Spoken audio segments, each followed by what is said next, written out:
Elle est bien ferme. Une fête gourmande, acidulée et juteuse. L'association des croqueurs de pommes Centre-Vosges, en partenariat avec celle de la Déodacie, a organisé la 15e fête de la pomme le week-end dernier à Roville-aux-Chênes. Un fruit qui a réjoui les papilles. Déjà ça a le goût de la pomme, pas trop sucré et bon. C'est de la pâte avec des petits morceaux de pommes dedans et puis un petit peu de sucre de canne pour le croustillant. Vous connaissez quoi comme variété de pommes ? Royal Gala, Golden. La rainette du Canada parce qu'on l'aime beaucoup cuite. Et puis des variétés qui sont plus du terroir parce que chez mes parents il y avait des pommiers, donc voilà. En France, il existerait 2000 variétés différentes de pommes, alors difficile de toutes les citer.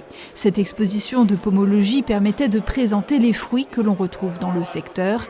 Les membres des croqueurs de pommes, ils sont 600 au total dans le département, ont pour objectif de protéger et transmettre ce patrimoine rural avec une volonté pédagogique. Si ce point-là se serait situé là où je suis, comme je suis plein sud là, il y a de fortes chances que j'aurais eu effectivement de l'échaudure sur le tronc. C'est ainsi naturellement que les animations se poursuivaient au sein de l'école d'horticulture, au verger conservatoire.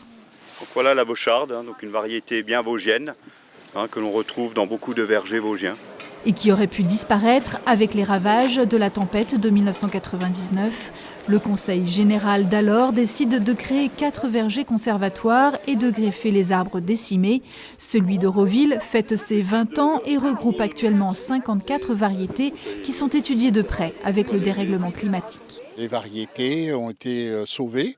Et donc, le but des croqueurs de pommes, c'est de préserver les variétés locales et surtout les variétés locales des Vosges, pour ce qui nous concerne. On est quand même sur un aspect d'avancement de floraison, d'avancement de maturité, ce qui fait qu'on ressent que certaines variétés vont être repoussées en altitude. On a une variété qui s'appelle Calville blanc d'hiver qui souffre beaucoup des insolations.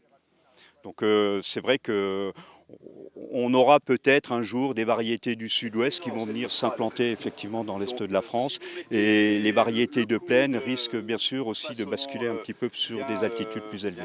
Cette année fait cependant exception avec une période de floraison et une maturité semblable à celle enregistrée 10 ans plus tôt.